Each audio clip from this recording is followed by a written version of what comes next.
오늘 함께 은혜를 나눌 말씀 보겠습니다. 요나서 3장 1절로 4절 말씀입니다. 봉독해 올리겠습니다. 여호와의 말씀이 두 번째 요나에게 임하니라 이르시되 일어나 저 큰 성읍 니느웨로 가서 내가 내게 명한 바를 그들에게 선포하라 하신지라. 요나가 여호와의 말씀대로 일어나서 니느웨로 가니라. 니느웨는 극히 큰 성읍이므로 3일 길이라. 요나가 그 성에 들어가며 곧 하룻길을 행하며 외쳐 가로되 40일이 지나면 니느웨가 무너지리라 하였더니. 오늘은 요나서 강의 9번째 시간으로 3장의 전반부에서 전하는 내용을 통해서 성령께서 우리에게 주시는 은혜와 교훈을 함께 나누고자 합니다. 3장은 요나서 전체 이야기 중에서 가장 규모가 크고 드라마틱한 장면을 소개하고 있습니다. 이 장에서 요나가 물고기 뱃속에 들어갔다가 다시 살아난 것도 참 엄청난 그런 표적을 보여주고 있습니다만 3장에서는 그보다 더 크고 확실한 기적을 소개합니다. 니느웨 백성들의 국민적인 회개가 그것입니다. 어떤 신학자는 3장에 소개되고 있는 이 사건을 18세기에 미국 교회에 있었던 1차 부흥운동과 또 20세기 초에 한국교회에 일어났던 평양 대붕운동과 비교하면서 오히려 그것보다도 훨씬 큰 규모의 역사상 최대의 부흥운동이라고 평가합니다. 신학적인 관점에 따라서 그렇게 볼 수도 있겠습니다만 엄밀하게 말하면 대부흥운동이라기보다는 큰 회개 사건이라고 보는 것이 더 타당하지 않은가 싶습니다. 아무튼 요나서 3장에서 소개하고 있는 일은 교회 사적으로도 유래를 찾기 어려울 만큼 희귀하고 독특한 사건인 것은 분명합니다.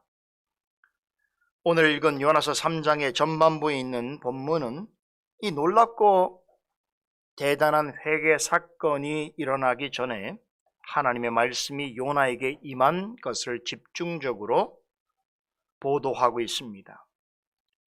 오늘 강설 시간에는 니느웨에서 이러한 이 놀랍고 대단한 회개 역사가 일어나기 전에 요나에게 전해진 말씀, 또 그 말씀에 대한 요나의 태도가 어떠한지에 대해서 주의 깊게 살펴보려고 합니다. 간단하고 쉬워 보이는 말씀 같습니다만 여기에는 우리 그리스도인들이 반드시 알아야 할 대단히 중요한 몇 가지 교훈이 숨겨져 있습니다. 요나서 3장은 물고기 뱃속에서 살아난 요나를 하나님께서 다시금 말씀으로 부르시는 장면으로 시작되지요. 이를 요나서 기자는 1절에 여호와의 말씀이 두 번째 요나에게 임하니라 라고 기록하고 있습니다. 여기서 두 번째라고 하는 말은 요나에게 다시 한번 하나님의 말씀에 순종할 기회가 주어졌다라고 하는 의미입니다. 요나서 기자는 이어서 하나님께서 요나에게 두 번째로 주신 말씀이 무엇인가에 대하여 전하는데 2절에 있지요. 너는 일어나 저 큰 성읍 니느웨로 가서 내가 내게 명한 바를 그들에게 선포하라. 여러분, 어디서 들어본 말씀 같지 않습니까? 그렇죠? 매우 낯익은 말씀입니다. 요나서 시작과 함께 나오는 1장 2절의 내용과 거의 같습니다. 요나서 첫 강설 시간에 제가 1장 2절을 주석하면서 특별히 세 개의 동사를 주목해 보아야 한다고 말씀을 드렸는데, 즉 1장 2절에는 일어나다, 가다, 외치라고 하는 단어가 나오지요. 그런데 오늘 본문 3장 2절에서 마치 복사한 것처럼 그대로 또 나오고 있습니다. 이렇게 1장 2절과 3장 2절에 요나에게 임한 말씀은 실은 동일한 명령입니다. 그래서 두 번째 말씀이라고 하는 것입니다. 하나님의 말씀을 거역하고 도망가는 요나에게 두 번째로 같은 명령을 주셨습니다. 정확하게 말하자면 하나님께서 요나에게 두 번째 말씀과 함께 두 번째 기회를 주신 것입니다. 이 장면에서 저는 하나님의 입장을 다시 한번 생각해 보게 됩니다. 물론 사람이 감히 하나님이라면이라는 생각은 할 수 없는 것입니다만 우리는 종종 하나님이 처하신 경우와 유사한 자리에 처할 때가 있습니다. 가끔 우리는 누군가에게 진심으로 무엇을 부탁할 때가 있습니다. 상대방은 나의 부탁을 들어줄 만한 충분한 이유와 능력이 있습니다. 그렇게 할 수 있도록 내 편에서 모든 것을 지원하는 입장이라고 한번 가정해 보십시다.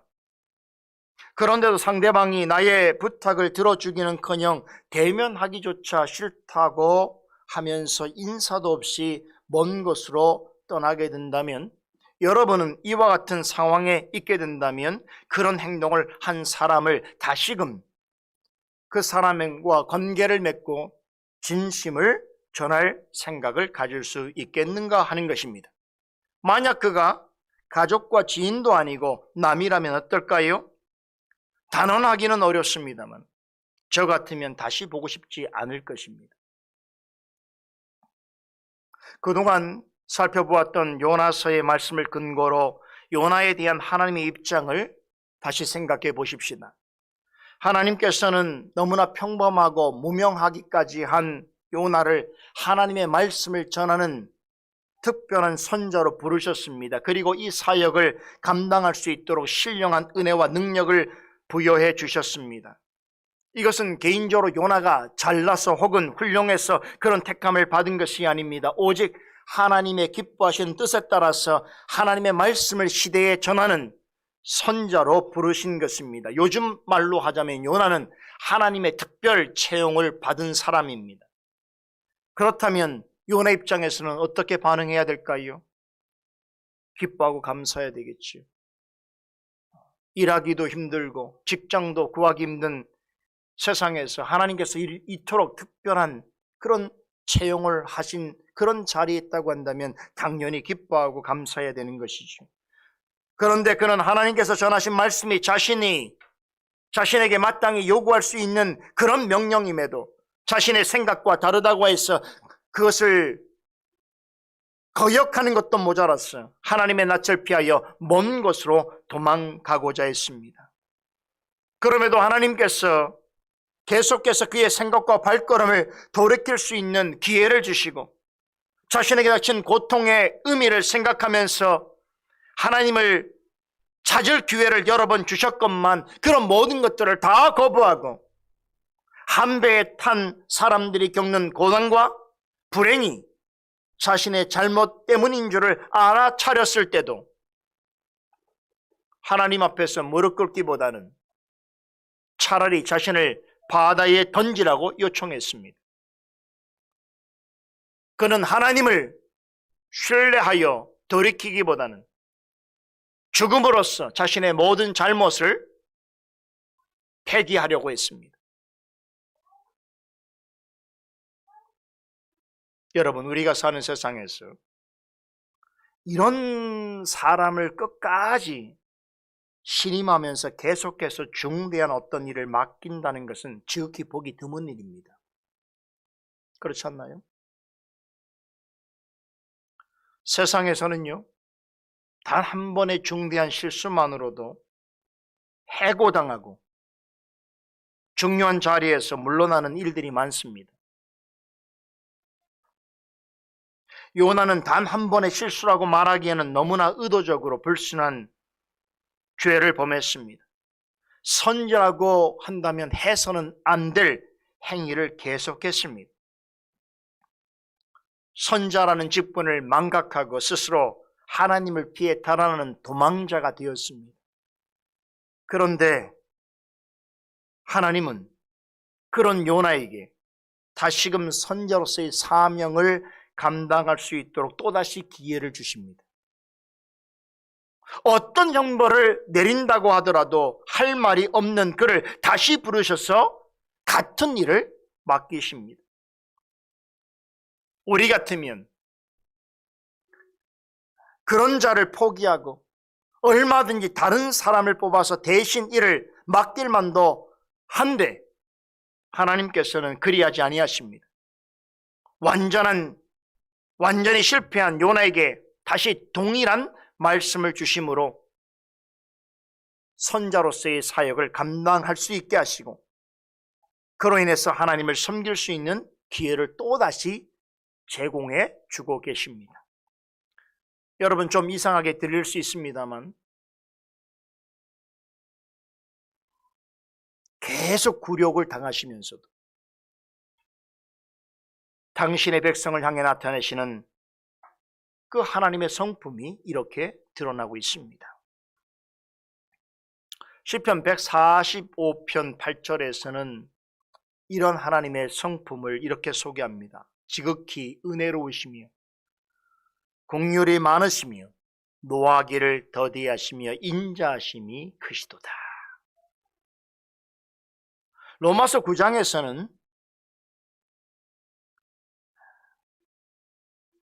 하나님께서 멸망받기에 합당한 그런 진노의 대상들에게조차도 오래 참으시고 너그럽게 대해 주시는 이를 이야기하면서 그런 하나님의 성품의 은혜를 받은 대상들을 가리켜서 사도 바울은 긍휼의 그릇으로 비유합니다.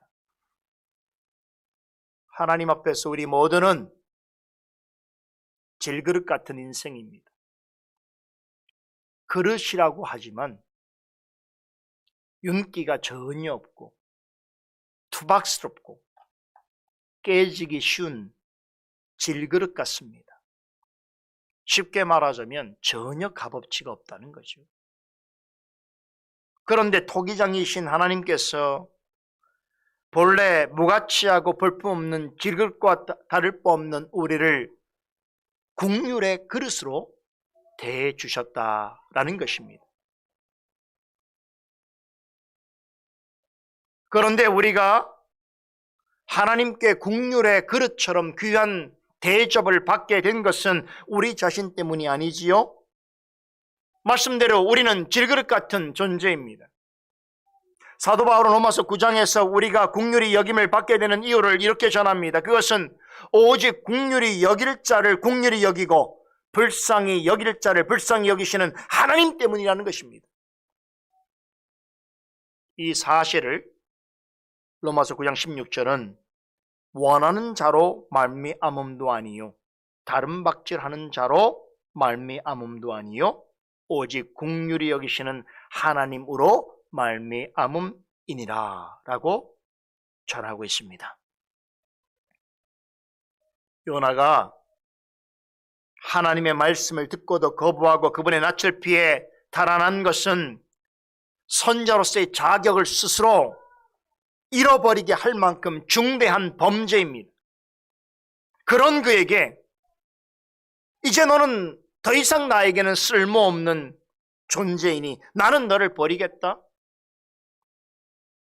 나는 더는 너에게 이 중한 일을 맡기지 않을 것이다 라고 하나님이 말씀하신다고 하더라도 전혀 이상할 것이 없고 놀랄 만한 일은 아니라는 것입니다. 인간 세계에서는 오히려 그렇게 하는 것이 훨씬 자연스러운 일입니다. 그렇게 하나님이 하신다고 하더라도 하나님에게는 아무런 잘못도 아무런 손해도 없습니다. 요나 대신에 다른 사람을 기용하시면 되는 거죠. 그러나 중요한 것은 그것은 하나님께서 당신의 백성을 대하시는 태도가 아니라는 것입니다. 요나가 자신의 생각과 다르다는 이유로 하나님의 말씀에 불순종하고 하나님을 멀리 떠나고자 한 것은 분명 잘못한 일이고 중대한 죄를 범한 것이 분명하지만 그것이 하나님이 반드시 당신의 백성을 포기하고 저버릴 만한 이유가 되는 것은 아니라는 것입니다.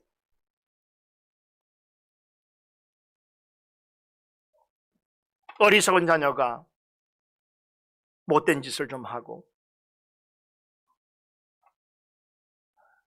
부모의 품을 떠나서 방황을 하고 설령 나쁜 생각을 가지고 집을 나간다고 해도 그런 자녀를 아예 버리는 부모는 없습니다. 진짜 부모라면 마음이 괴롭고 아파도 그런 자녀라도 회복하기를 간절히 바라고 돌아올 때까지 기다리는 것입니다. 육신의 부모도 그리할진대 하늘에 계신 우리의 아버지이신 하나님은 어떠하시겠는가? 그런데 말이죠, 육신의 부모는 자녀의 실패를 축복으로 만들 수 없습니다. 그러기에는 부모도 연약하고 한계가 있습니다.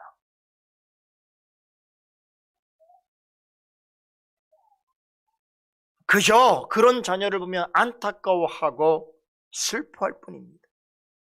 그러나 우리 아버지신 하나님께서는 우리의 실패조차 축복으로 변하게 하실 수 있습니다. 로마서 8장 28절에 이르기를 하나님을 사랑하는 자, 곧 그의 뜻대로 부르심을 입은 자들에게는 모든 것이 합력하여 선을 이루니라 라고 말씀합니다. 사도 바울은 이 진리를 전하면서 우리가 이것을 반드시 알고 있어야 한다라고 강조합니다. 혹자는 이런 의문을 제기할 수 있습니다. 어차피 하나님이 우리의 실패를 축복으로 만드시고자 한다면 굳이 우리에게 실패를 허락하실 이유가 어디에 있겠는가? 요나의 경우라면 굳이 요나에게 큰 폭풍을 주시지 않고 그를 물고기 뱃속에 들어가지 않게 하실 수도 있지 않았는가? 라고 의문을 제기합니다. 어차피 모든 것이 합력하여 선을 이루도록 하실 것이라면 폭풍을 만나지 않게 하고 물고기 뱃속에 들어가지 않게 하실 수 있지 않았는가? 라고 반문합니다. 그러나 하나님께서 그렇게 하시는 일은 당신의 성품과 전혀 충돌되거나 모순되지 않습니다. 하나님께 불순종하는 모든 행위는 죄입니다. 모든 죄에는 책임이 따르기 마련입니다. 이것이 공의로운 하나님의 뜻입니다. 하나님께서는 요나가 첫 번째 말씀을 듣고 도망친 행위가 하나님의 뜻을 거역한 죄라는 사실을 깨닫게 하시기 위해서 그가 가는 길에 폭풍을 보내셨습니다. 그러나 거센 폭풍으로 거의 다 죽게 되었을 때에 수월의 뱃속같이 무섭고 두려운 바닷속에 던져졌을 때에도 하나님께서는 국률의 손길을 완전히 거두지 않으셨습니다. 요나를 위하여 물고기를 예비해 두셨고 요나로 하여금 물고기 뱃속에서 무릎 꿇고 기도하게 하셨습니다. 하나님께서는 요나 때문에 폭풍을 만나 죽도록 고생한 이방인 뱃사람들에게도 그 일로 인하여 구원의 손길을 베푸셨습니다. 이 모든 과정을 통하여서 하나님께서는 모두에게 폭풍이 죄에 대한 하나님의 진노라는 것을 알게 하셨습니다. 또한 하나님은 죄를 벌하시기도 하시면 동시에 택한 자들에게 자비를 베푸시는 분이심을 깨닫도록 하셨습니다. 나아가 하나님은 어떤 경우에도 당신께서 계획하시고 원하시는 일은 반드시 당신의 주권과 섭리로 이루신다는 것을 명백하게 나타내 보이셨습니다. 여러분 한번 생각해 보세요. 만일에 하나님께서 우리의 죄에 대해서 분노하고 징계하시기만 할 뿐 자비와 긍휼을 베푸시는데 인색하시다면 어떻겠습니까? 우리의 잘못에 대해서 정죄하고 심판하시기만 한다면 우리는 어떻게 될까요?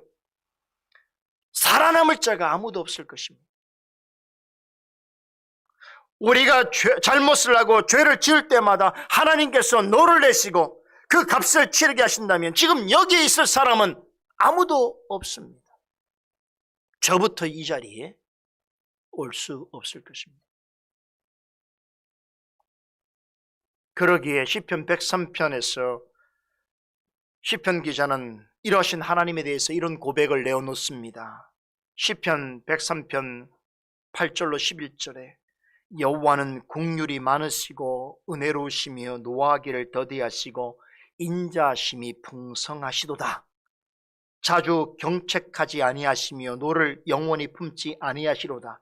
우리의 죄를 따라 우리를 처벌하지는 아니하시며 우리의 죄악을 따라 우리에게 그대로 갚지는 아니하셨으니 이는 하늘이 땅에서 높음같이 그를 경외하는 자에게 그의 인자심이 크심이로다. 아멘. 아멘이지요. 하나님께서 우리가 잘못을 할 때마다, 죄를 지을 때마다 그것에 대하여서 그 값을 치르신다고 하신다. 치르고자 하신다면 어떻게 되겠습니까? 그러므로 하나님께서는 자주 경책하지 아니하시고 너를 영원히 품지 아니하시고 우리의 죄를 따라 처벌하지 아니하시는 은혜를 베푸시는 것입니다. 어떻게 생각하면 하나님의 말씀에 귀를 막아버리고 불순종을 고집하는 자를 다시 불러들이신다는 것은 하나님 편에서는 굴욕이라고 할 수 있습니다. 마치 하나님이 진 것 같잖아요. 그러나 하나님은 그런 굴욕을 마다하지 아니하십니다. 왜냐하면 하나님께서는 요나 같은 잘못을 범할지라도 당신의 자녀를 향하여 언제나 자비로우시며 은혜로우시며 노하기를 더디하시며 인자심이 풍성하시기 때문입니다. 우리 같으면 다시는 그와 같은 기회를 주고 싶지 않아 하겠지만, 다시는 그런 사람을 상종하고 싶지 않겠지만, 하나님께서는 그런 우리를 결코 포기하지 아니하십니다. 노하기를 더디하고 오래 참으시면서 다시 찾으시고 다시 일을 맡기십니다. 그렇게 하시는 것은 우리 외에 그 일을 할 만한 자가 없기 때문이 아닙니다. 착각하지 마십시오. 내가 아니면 하나님의 일을 못할 것이다. 그거는 착각을 넘어선 무지이고 교만입니다. 나만이 그 일을 할 수 있는 건 아무 없어요, 여러분. 교회에 오랫동안 머물러서 많은 사람들에게 주목을 받게 되어지고 어떤 일들에 대한 성취와 업적이 많아지다 보면 어순에 자신도 모르고 모르게 내가 없어지면, 내가 아니면 누가 하리? 하나님께 사명이 있는 자로서 생각하는 것이 아니고 마치 하나님이 내가 아니면 일을 못하실 것처럼 생각하는 사람들이 있어요. 정말 커다란 착각입니다. 저도 저희 어머니가 안 계시면 어떻게 할 것인가라고 그렇게 참 마음이 아프고 고통스러운데 돌아가셔도 살잖아요. 살고 있어요. 우리 존재가 그렇습니다. 그래서 우스갯소리로 있을 때 잘해야 하는 거예요. 내가 그 자리에 머물고 있을 때에, 하나님의 일을 할 수 있을 때에, 그 교회에 다닐 때에, 하나님께서 그 일을 맡기실 때에 잘해야 하는 거예요. 여러분, 하나님에게는 우리가 아니라도 원하시는 일을 무엇이든지 이룰 수 있는 선택지가 있습니다.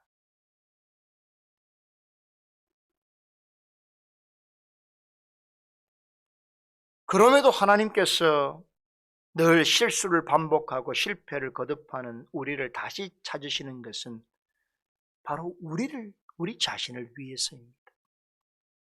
방금 말씀드렸듯이 하나님은 원하시는 일은 반드시 이루십니다. 누구의 도움 없이도 이루실 수 있습니다. 하나님은 절대 주권자이십니다. 그 무엇도 하나님의 주권에 무엇을 더할 수 없습니다. 그런데 그러하신 하나님께서는 그 모든 일을 하고자 하시는 대로 긍휼히 여기신 자들을 통하여 행하시고 이루시기를 원하십니다. 본성상 하나님을 대적하는 자를 그리스도 안에서 새 사람으로 만드셔서 하나님이 원하시는 선한 일을 이루는 데 도구로 삼으신다는 것입니다. 이것이 하나님이 기뻐하시는 뜻이에요.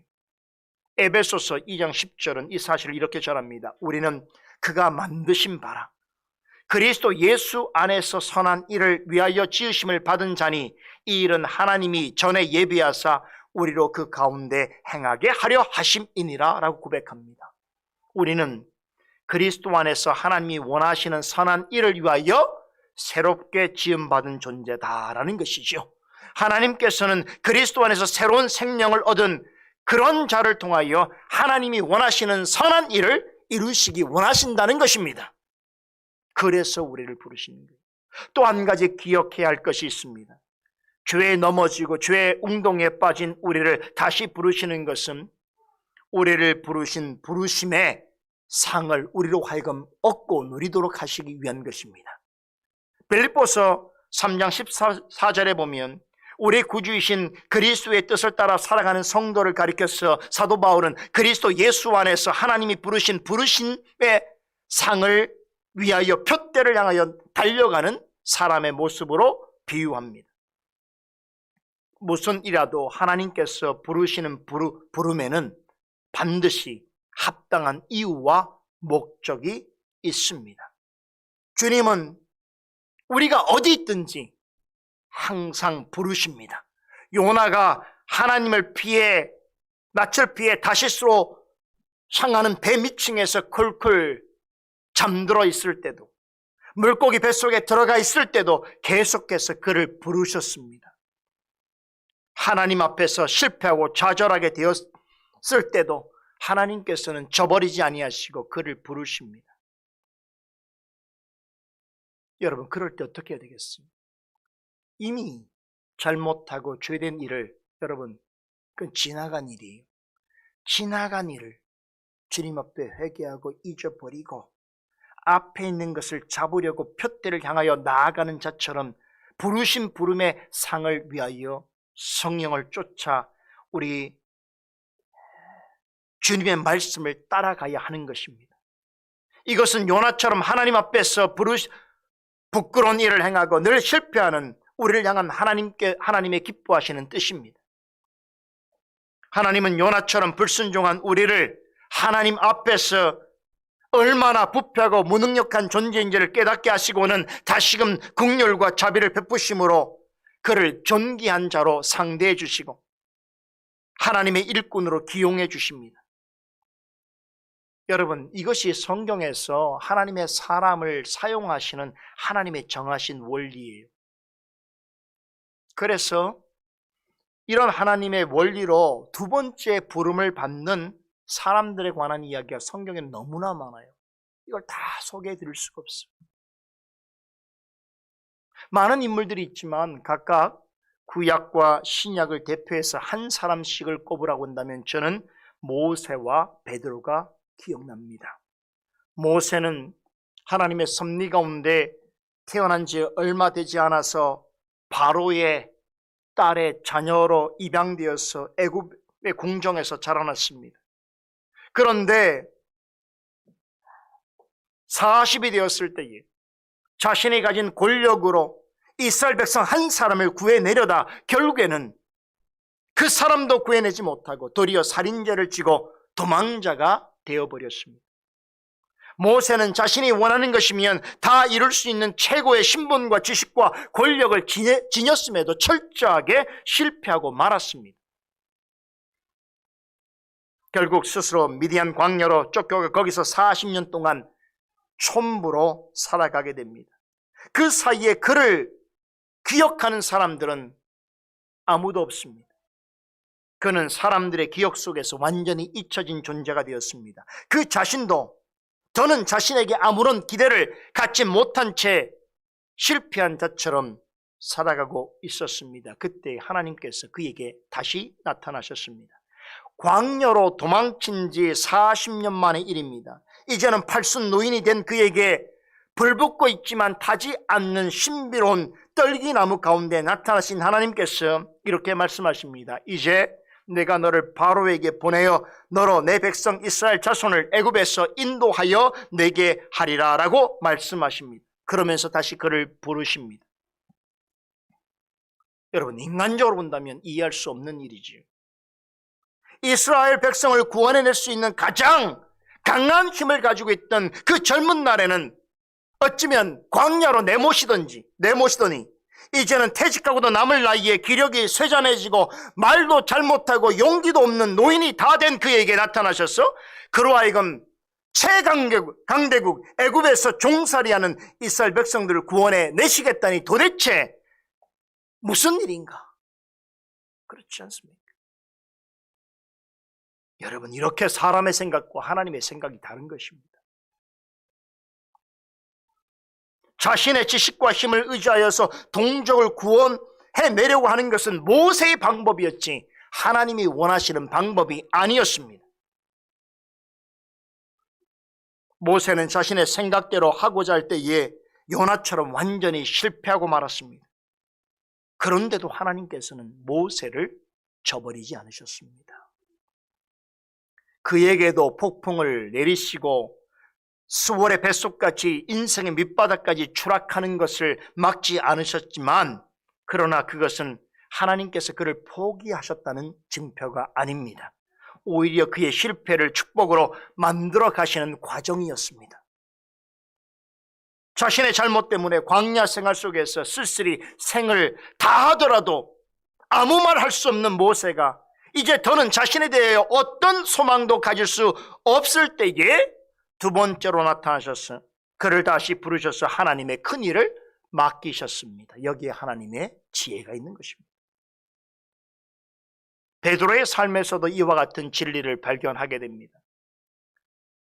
베드로는 어떤 일이 있더라도 주님을 결코 버리지 않겠노라고 장담했습니다. 죽는 한이 있더라도 주님과 함께 갈 준비가 되어 있노라 거듭 약조했습니다.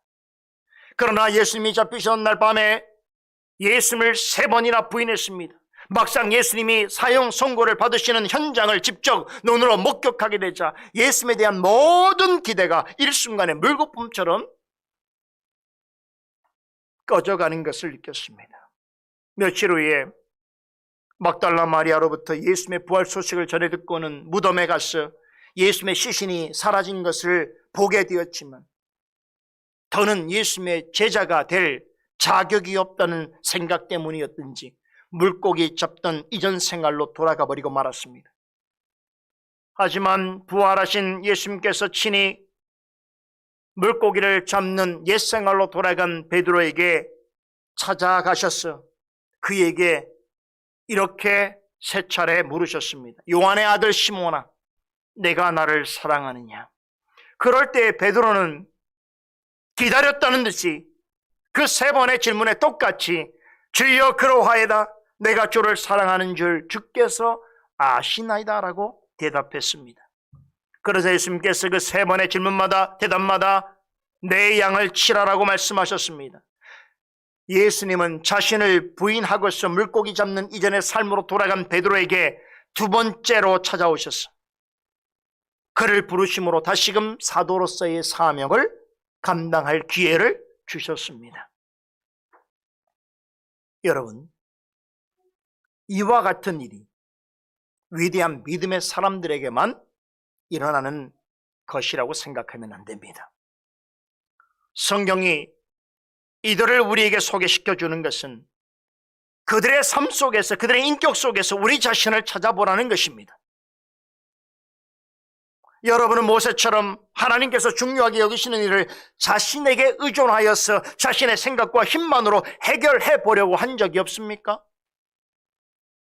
여러분은 베드로처럼 주님께 약속하고 다짐했던 것을 지키지 못하고 주님을 만나기 전의 모습으로, 옛 모습으로 돌아가 버린 적은 없습니까?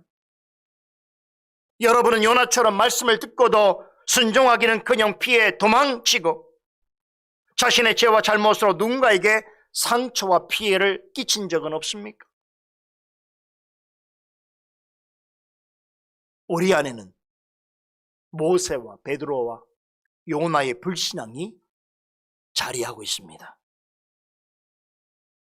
우리도 그들처럼 하나님의 말씀을 듣고도 불순종하고 부지부식간에라도 생각과 행위로 죄를 범하며 마음으로 하나님을 멀리 떠날 때가 얼마나 많습니까? 그럴 때마다 하나님께서 우리를 어떻게 대하시든 우리로서는 하나님 앞에 할 말이 없습니다. 우리가 하나님 앞에 행하는 불순종과 제약된 행실에 대하여 하나님께서 우리를 어떻게 처벌하신다고 하더라도 우리는 할 말이 없는 자입니다. 그런데 그런 이유로 하나님께서 여러분을 버리신 적이 있습니까?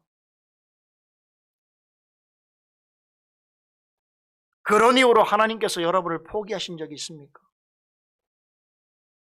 그런 이유로 더는 하나님이 여러분을 만나주지 않으십니까? 아니지요. 아니지요. 도리어 그런 일로 우리를 연단해 주시고 잘못을 깨닫고 회개에 이르게 하시며 우리에게서 항복을 받아내십니다. 하나님께서 우리에게 받으신 그 굴욕을 마다하지 않고 우리로 하여금 하나님이 기뻐하시는 선한 일을 행하게 하며 우리를 부르신 부르심의 상을 얻게 하기 위하여 우리를 항복케 하십니다. 그리고 우리에게 또다시 기회를 주십니다.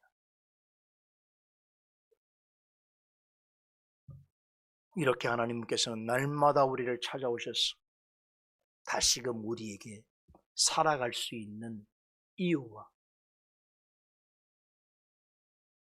이를 행할 수 있는 기회를 주십니다. 본문에는 하나님의 말씀이 두 번째 요나에게 임하였다라고 전합니다만 여러분 우리에게는 그 하나님이 수시로 찾아오십니다. 하나님께서 이와 같은 방식으로 우리를 다루지 않으셨다면 우리 중에 지금처럼 신앙생활을 할 수 있는 이는 아무도 없을 것입니다.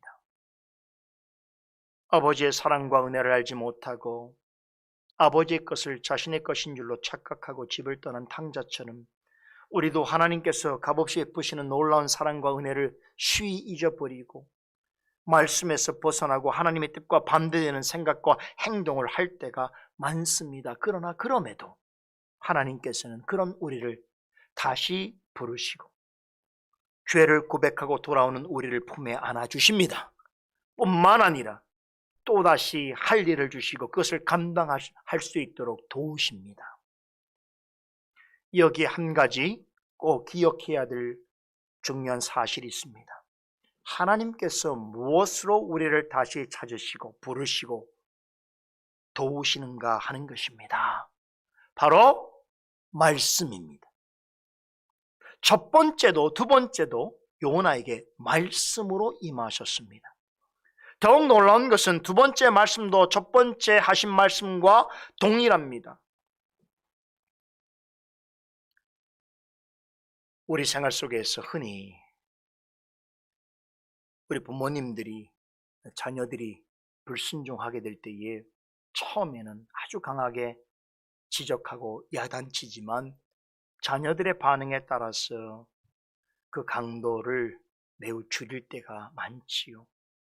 분명 자녀의 태도가 변하지 않았고 잘못을 회개하지도 않았는데도 자녀의 형편에 따라서 맞춰주고 타협할 때가 있습니다. 그러나 하나님은 그러하지 아니하십니다.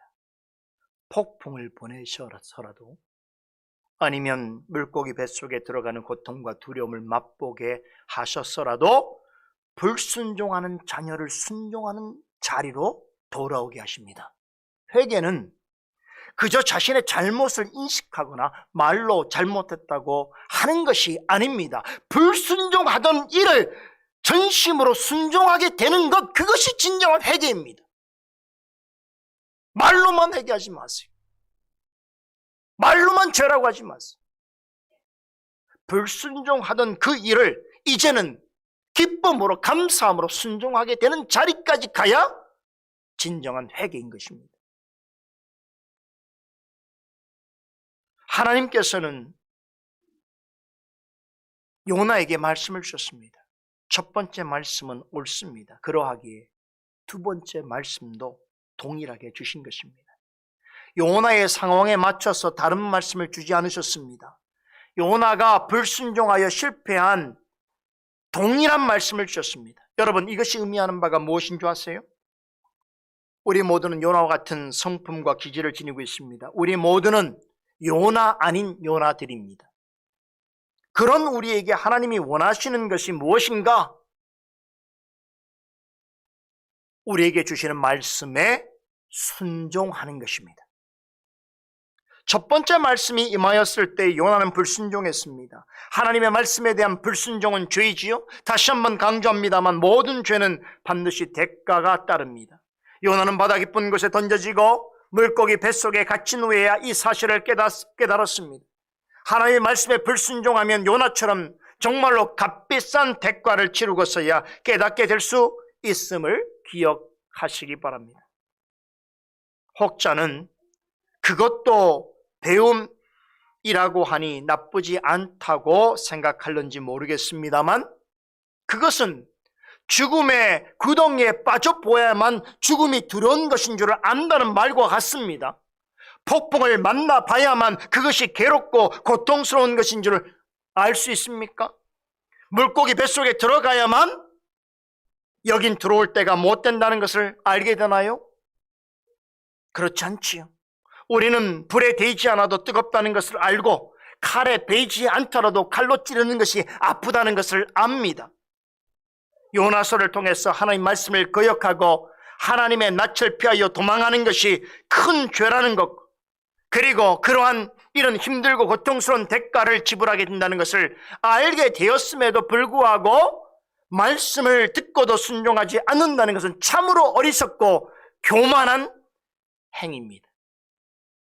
혹시라도 하나님의 말씀에 불순종하면서 자신에게 요나와 같은 일이 생기는지 안 생기는지 한번 살펴보겠다라고 하는 생각을 가졌더라면 그것은 정말로 위험한 생각입니다. 하나님을 시험해 보겠다라고 하는 마귀의 생각입니다. 하나님을 믿는 자라면 하나님을 시험하려고 해서는 안 됩니다. 하나님을 시험하려다가 완전히 하나님과 끊긴 삶을 살 수 있습니다. 그것이 재앙이고 심판이지.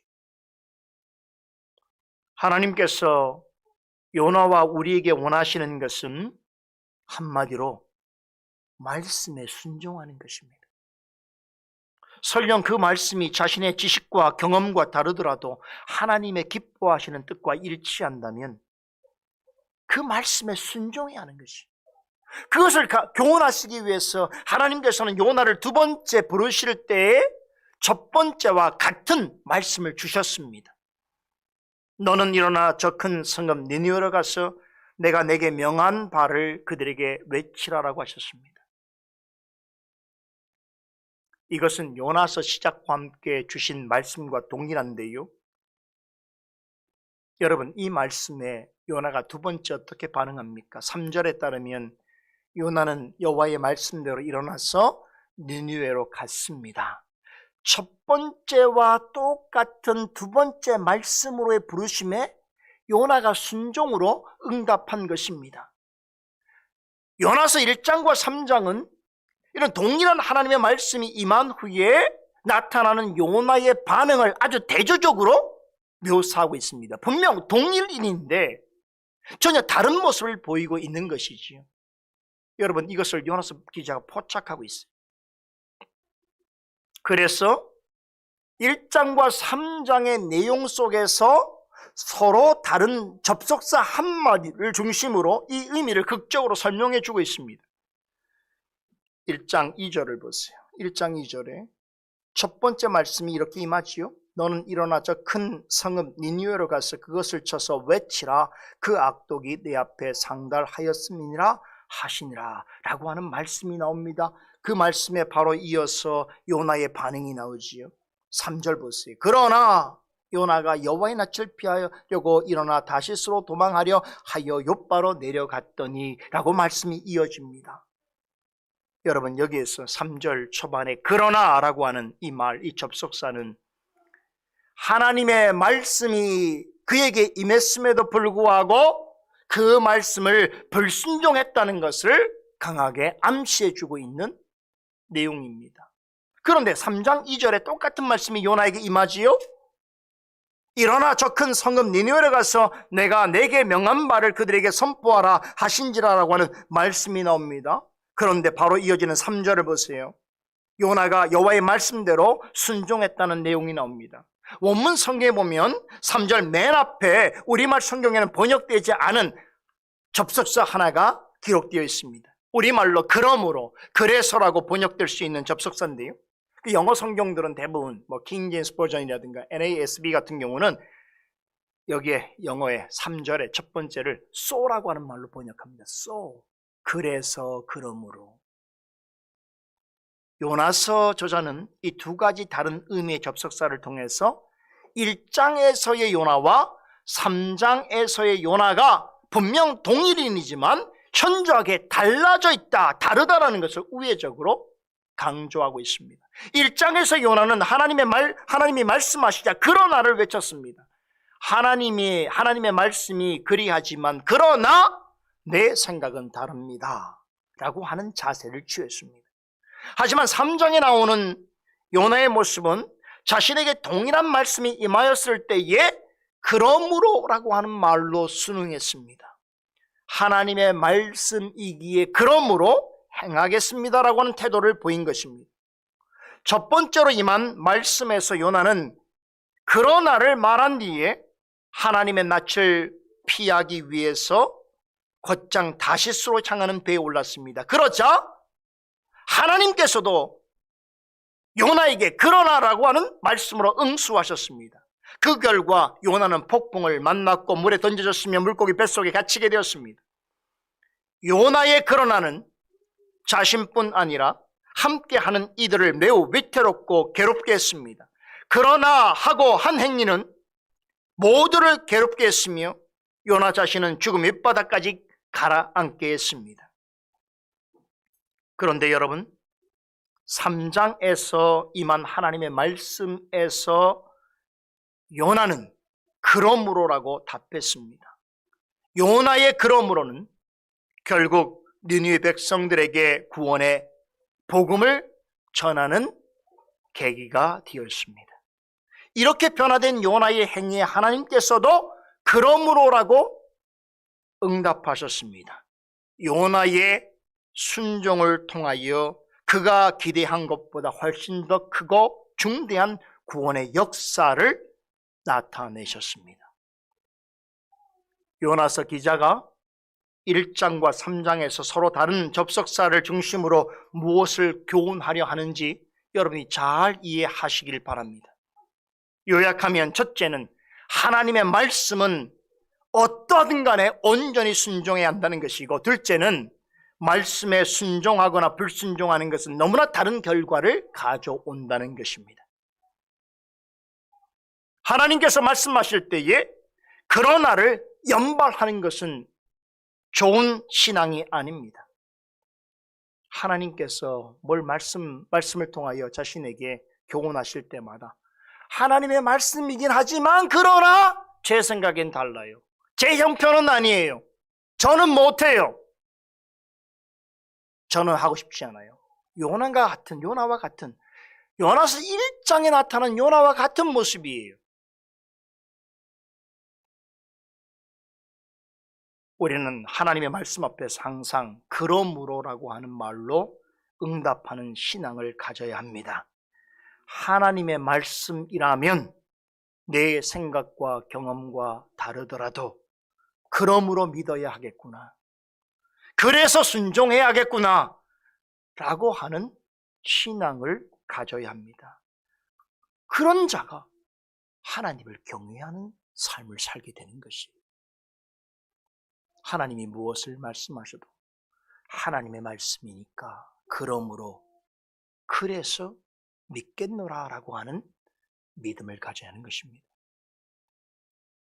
요나의 순종은 역사상 이방 나라의 전무후무한 회개운동과 구원의 역사를 산출하는 촉발제가 되었습니다. 이와 관련해서 남은 한 가지 교훈을 더 생각해 보려고 합니다. 우리가 다 아는 것처럼 요나의 순종으로 니느웨 성에 엄청난 일이 발생했지요. 다음 주의 말씀입니다. 우리 그 내용을 다 알고 있어요, 이미. 그렇잖아요.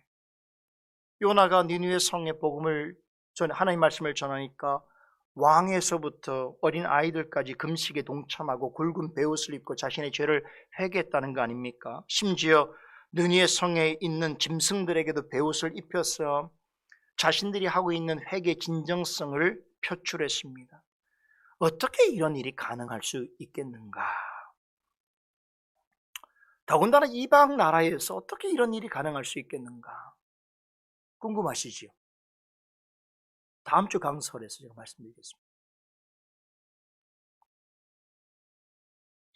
남은 시간 여러분과 잠시 나누고 싶은 것은 대체 요나가 어떻게 순종했기에 이런 예상치 못한 놀라운 결과를 가져올 수 있게 되었는가 하는 것입니다. 이에 대한 정답이 2절과 3절에 언급되어 있습니다. 2절에는 하나님께서 요나에게 내가 내게 명한 대로 그들에게 선포하라 라고 하는 말씀이 나오지요. 3절은 요나가 여호와의 말씀대로 일어나 니느웨로 가서 전하였다라고 하는 말씀이 나옵니다. 요나가 니느웨 사람들에게 전한 것은 뭡니까? 하나님의 명하신 말씀입니다. 두 번째 말씀에서 하나님께서는 요나에게 니느웨 사람들에게 전하여 주신 말씀만 전하라고 하셨고, 요나는 그 명령에 따라서 명하신 말씀만 전하였습니다. 니느웨 성에 놀라운 회개와 영적 부흥을 가져오게 된 가장 중요한 수단은 다름 아닌 오직 말씀입니다.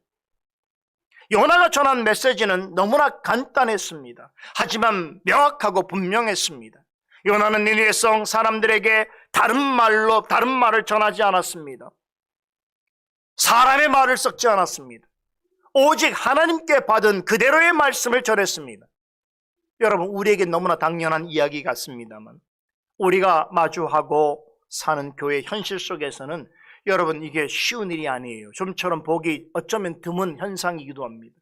소위 부흥을 말하는 모임이나 그러한 것을 열렬히 추구하는 집회를 생각해 보면 하나님의 말씀만 전한다는 것이 얼마나 낯설고 오직 말씀만 전하는 설교자를 만나는 것이 얼마나 어려운 인가를 우린 쉽게 경험할 수 있습니다.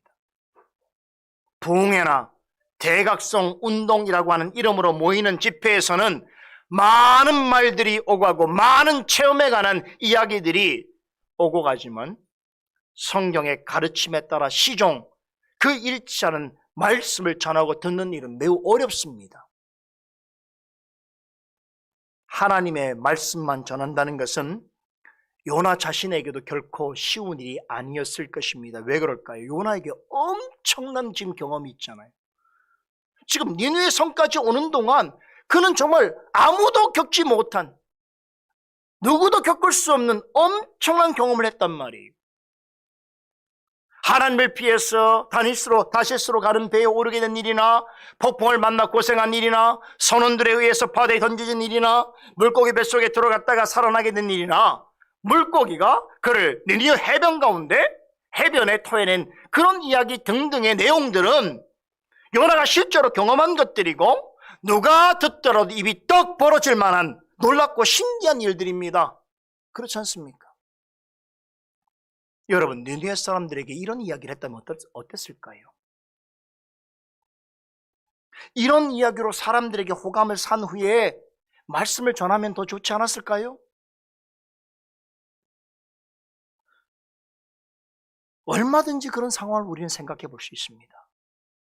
이방인 선원들이 자신을 바다에 던졌지만 하나님이 마련해 두신 큰 물고기가 자신을 삼킨 후에 그 뱃속에서 3일간을 지내다가 살아났다라고 하는 그 이야기만으로도 이방인들의 이목과 흥미를 끌기에 충분했을 것입니다. 요나라면 요나라고 이런 이야기를 하기를 원치 않았겠습니까? 저라면 충분히 그런 마음으로 이런 이야기를 했을 것 같아요. 그러나 요나는 하나님께서 자신에게 주신 말씀만 전했습니다. 이게 쉬운 일이 아니에요. 간단한 일이 아니에요. 니느웨에 오기까지 엄청난 일들과 경험이 있었음에도 한마디도 입 밖에 내지 않았습니다. 또한 요나는 자신에 관한 이야기도 하지 않았어요.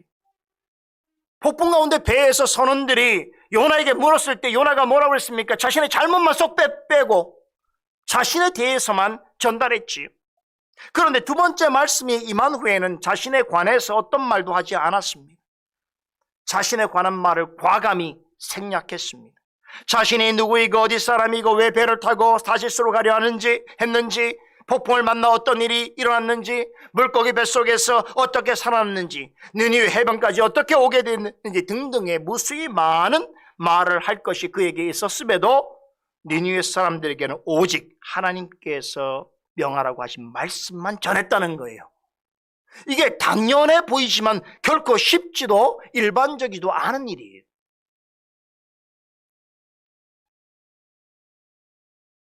한국교회에 이름난 설교자들 중에 오직 말씀만 전하는 일이 얼마나 될까요? 여러분이 알만한 유명한 목사님들 중에서 강단에서 오직 말씀만을 전하고 성경의 메시지만 선포하는 분들은 얼마나 됩니까? 얼마 전에 여러분도 아시다시피 제가 노예 생활의 임직식에 참여하지 않았습니까?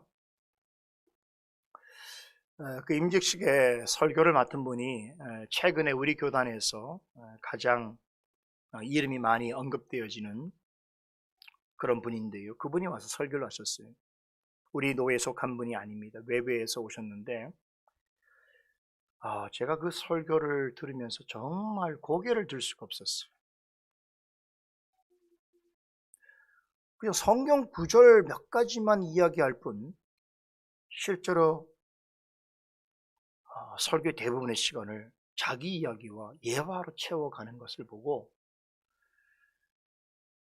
제 마음속에 사실은 굉장히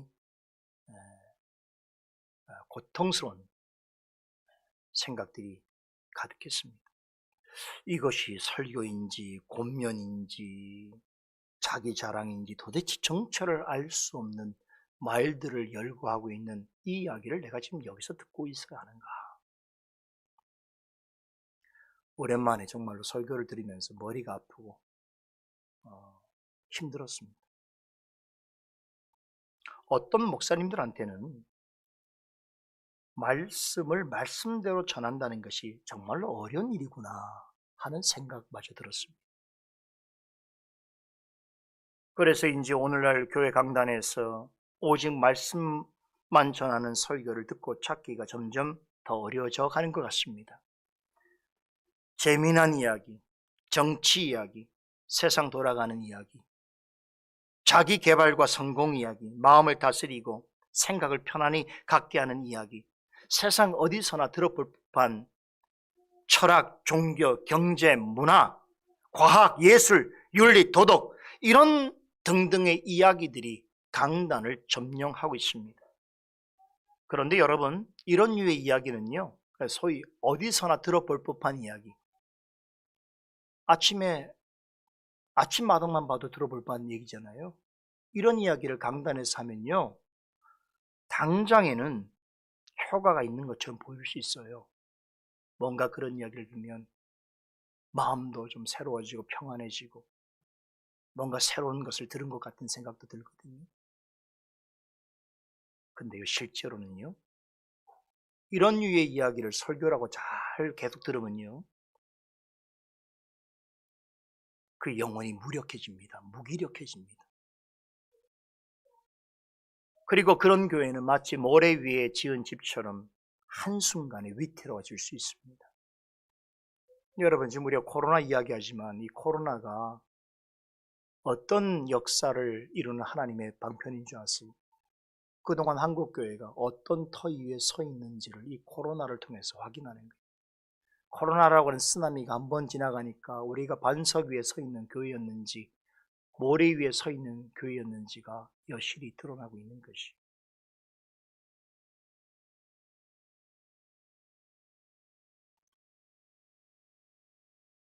그러한 말들은 듣는 이의 영혼에 만족을 주지 못합니다. 심령을 변화시킬 수 없습니다. 온전하고 바른 믿음과 구원의 확신에 이르게 하지 못합니다. 오직 하나님의 말씀만이 살았고 운동력이 있어 좌우에 날선 어떤 것보다도 예리하며 혼과 영과 및 관절과 골절을 찔러 쪼개기까지 하며 마음의 생각과 뜻을 감찰하게 하는 것입니다. 오직 진리의 말씀만으로 그리스도의 군사로 만들 수 있으며 성령께서 성도의 마음에 인쳐주시는 은혜와 능력을 맛볼 수 있는 것입니다. 선자와 설교자는 하나님의 말씀을 전하기 위해서 부르심을 받은 직분자입니다. 말씀 강단은 자신의 사상을 전파하거나 세상의 지식을 전하는 자리가 아닙니다. 기록된 하나님의 말씀에 담겨있는 숭고하고 진실한 뜻을 바르게 해명하고 옳게 전달해야 하는 것입니다. 사람들을 대하는 자리이기는 하나 사람에게 칭찬을 듣고 인기를 얻고 영광을 받으려 해서는 안 됩니다. 자신의 생각과 다르고 사람들의 기대와 다르더라도 혹은 세상의 시류와 가치관과 다를지라도 오직 말씀대로 말씀에 일치하는 교훈을 전해야 하는 것입니다. 세상과 사람들이 좋아하는 지혜가 아니고 코람데오의 정신으로 하나님을 경외하며 살아가는 자들에게 주는 하나님의 진리와 지혜를 전해야 하는 것입니다. 듣기 좋은 말이 좋은 설교가 아닙니다. 언변과 학식으로 무장한 말이 좋은 설교가 아닙니다. 그저 마음의 감동과 평안을 주는 말이 좋은 설교가 아닙니다. 진리의 영이신 성령을 의지하여 하나님의 말씀의 뜻을 반듯하게 전파하고 말씀을 통하여 주시는 교훈을 정직하게 드러내는 것, 그것이 좋은 설교인 것입니다. 그렇게 오직 말씀에 근거한 설교는 영혼의 양식이 되고 성도의 믿음을 강화시키며 교회를 반석 위에 든든하게 세우게 하는 것입니다. 오직 성경에 근거한 말씀을 전파하고 그 말씀을 듣는 무리가 있을 때에 진정한 영적 각성과 부흥은 그 열매로서 반드시 나타나게 되어 있습니다. 바랍기는 오직 하나님께서 명하신 것을 전하고 말씀하신 것을 해명하는 그런 설교자와 오직 말씀대로 전하는 설교를 찾고 듣는 성도들이 많아지기를 소원합니다. 그러할 때에 사도행전에 나타난 것처럼 오직 말씀으로 흥왕케 되어지는 놀라운 역사를 경험하게 될 것입니다. 기도하십시다. 살아계신 하나님, 은혜를 감사합니다. 계속 되어지는 요나서 말씀을 통해서 오늘 이 시대에 우리가 마땅히 생각하고 공부해야 될 귀한 교훈들을 허락하여 주시고 무엇보다도 말씀 앞에서 내 속에 감추어져 있는 요나와 같은 성품과 기질과 생각과 행위들을 말씀에 조명받음으로 인하여서 우리가 마땅히 하나님 앞에 무엇을 하는 것이 가장 옳은 것인지를 생각하게 하심을 감사드립니다.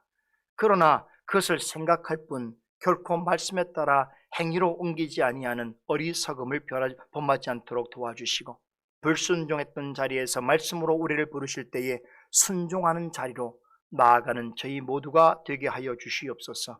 참으로 말씀이 중요하다고 또한 필요하다고 하지만 시대가 점점점 갈수록 영적인 어둠 가운데 있습니다. 많은 사람들이 먹을 것과 마실 것이 없어서 굶주리는 것이 아니라 하나님의 말씀에 핍절한 그런 교회의 역사를 보게 됩니다. 오늘 우리에게 전하여 주시는 귀한 말씀을 소중히 여기고 그 말씀의 뜻을 온전히 전하고 들음으로 인하여 하나님의 말씀을 통하여 하나님께서 원하시는 영적 각성과 부흥이 드러날 수 있도록 또한 우리가 함께하는 이 교회에 그런 말씀의 흥왕함의 역사가 있을 수 있도록 주여 도우시고 이끌어 주시옵소서. 감사드리며 예수 그리스도 이름으로 기도드리옵나이다. 아멘.